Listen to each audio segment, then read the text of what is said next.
জিকিরের মূল কেন্দ্রবিন্দু হচ্ছে কলব। কলব থেকে জিকির বের হলে হার্ট, আপনার হার্টটা সব সময় সুস্থ থাকবে, হার্টের মধ্যে ব্লক আসবে না। জিকির সর্বোত্তম ঔষধ। সুবহানাল্লাহ। প্রিয় হাজিরিন, 3 সূরতে জিকির জায়েজ দিয়েছেন। দাঁড়িয়েও করতে পারবেন, বসেও করতে পারবেন, হেলান দিয়েও করতে পারবেন। অপর আয়াতে বলা হচ্ছে ইয়া আইয়ুহাল্লাযীনা আমানু যকুরুল্লাহা যিকরান কাসীরান ওয়াসাব্বিহুহু বুকরাতাও ওয়া আসীলা। হে ঈমানদারগণ, তোমরা অধিক পরিমাণে আল্লাহর জিকির করো, তোমরা সকাল সন্ধ্যা তার তসবিহ পাঠ করো। সুবহানাল্লাহ।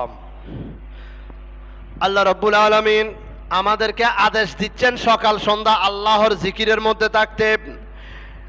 লিউলিল আলবাবিল্লাযীনা ইয়াযকুরুনাল্লাহা কিয়ামান ওয়া কুউদান ওয়া আলা জুনুবিহিম। তারই তত্ত্বজ্ঞান যারা দণ্ডায়মান, উপবিষ্ট এবং ডান ও বাম পার্শ্বের শায়িত অবস্থায় আল্লাহ তাআলাকে স্মরণ করে। দেখুন, আমরা নামাজে আল্লাহকে দাঁড়িয়ে স্মরণ করি, নামাজে আল্লাহকে দাঁড়িয়ে কিয়াম করি, কিয়াম করা ফরজ। আবার রুকুতেও আমরা জিকির করি, তখন আমরা একটু কাত হয়ে যাই, তখন আমরা কি হয়ে যাই? কাত হয়ে যাই, সেখানেও স্মরণ করি। আবার সিজদাতে যাই, তখন আমাদের কপাল এবং নাকের মাথা জমিনে লাগানো থাকে, এগুলি ফরজ ইবাদত। সিজদারত অবস্থায়ও স্মরণ করি।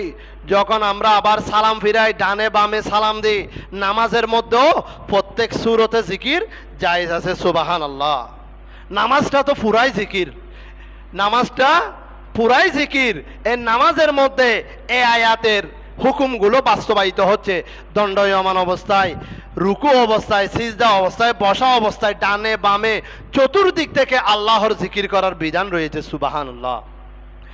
ইন্নাল্লাযীনা লা ইয়ারজুনা লিকাআনা ورضوا بالحياة الدنيا وطمئنوا بها والذين هم عن آياتنا غافلون أولئك مأواهم النار بما كانوا يكسبون।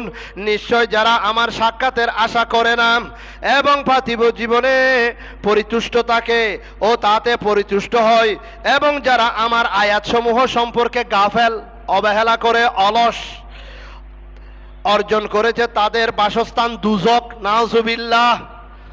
যারা আল্লাহর জিকির থেকে বিমুখ, অলস, তারা দুনিয়া নিয়ে পাগল হয়ে গেছে, তারা দুনিয়াতে থেকেই জাহান্নামকে লাভ করেছে। নাউজুবিল্লাহি মিন যালিক, নাউজুবিল্লাহি মিন যালিক।